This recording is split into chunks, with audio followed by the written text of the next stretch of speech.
Welcome to PAATH History.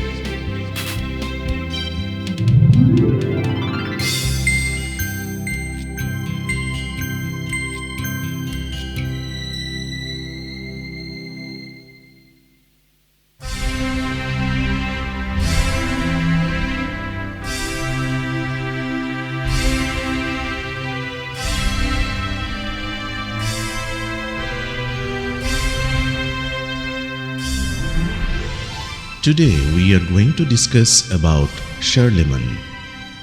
It has been said that it was during the reign of Charlemagne that the transition from classical to early medieval civilization was completed. The Frankish mayors of the palace represented a new aristocracy, the class of warriors. This class attained its wealth solely from land. Frankish culture was not urban, and as a result, in the early Middle Ages, we see a general decline of urban life, not to be revived into well after the 12th century.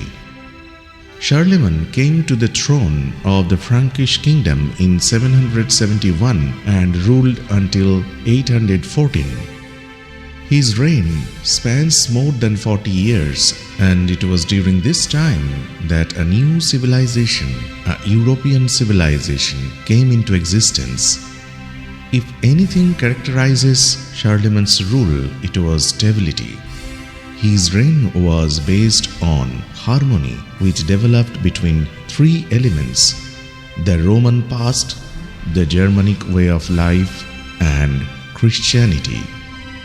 Charlemagne devoted his entire reign to blending these three elements into one kingdom, and by doing this he secured a foundation upon which European society would develop. When Charlemagne took the throne in 771, he immediately implemented two policies. The first policy was one of expansion. Charlemagne's goal was to unite all Germanic people into one kingdom. The second policy was religious, in that Charlemagne wanted to convert all of the Frankish kingdom and those lands he conquered to Christianity. As a result, Charlemagne's reign was marked by almost continual warfare. Because Charlemagne's armies were always fighting, he began to give his warriors land so they could support and equip themselves. With this in mind, Charlemagne was able to secure an army of warriors who were deeply devoted and loyal to him. By the year 800, the Frankish kingdom included all of modern France, Belgium, Poland, Switzerland, almost all of Germany, and large areas of Italy and Spain.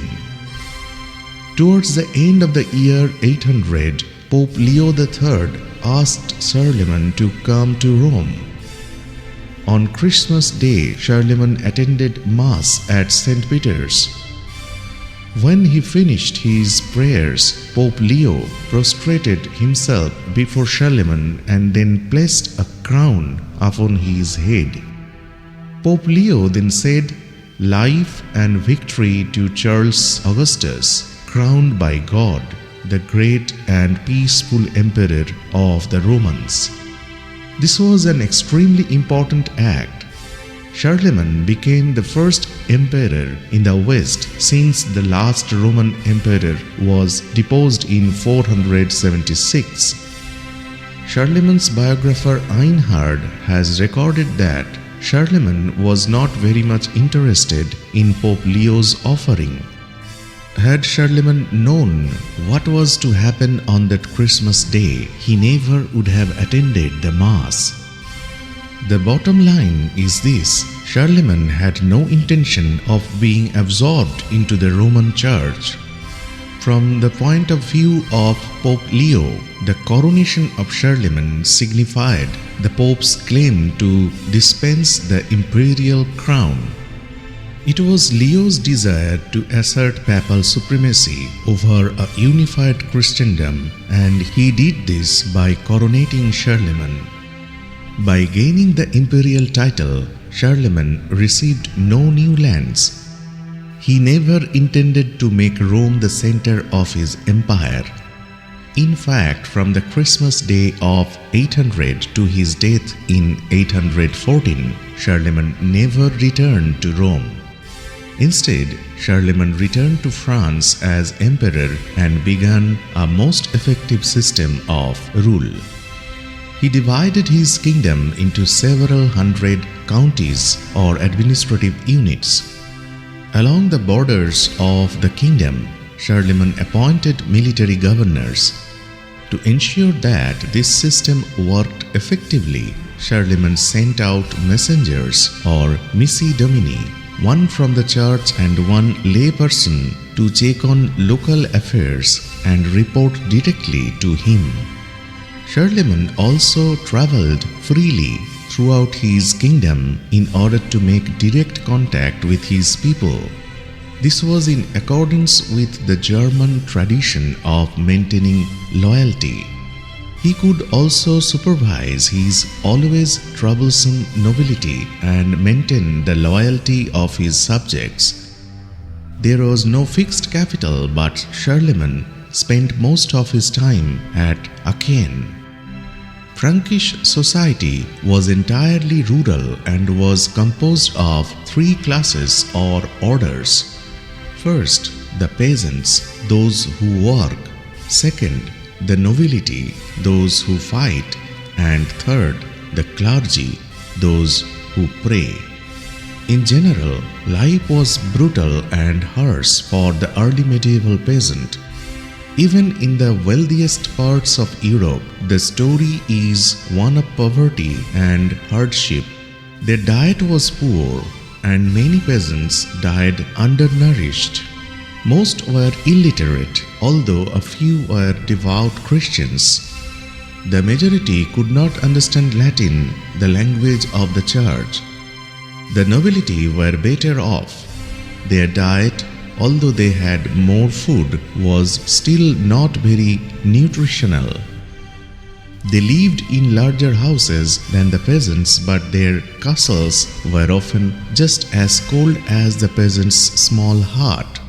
Furthermore, most of nobility were illiterate and crude.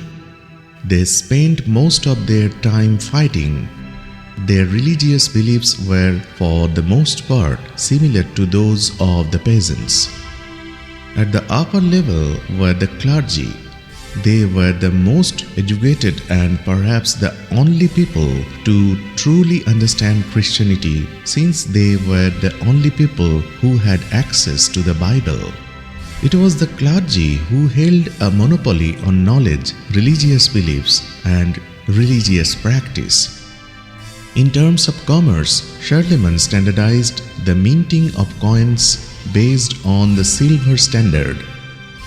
This also actively encouraged trade, especially in the North Sea.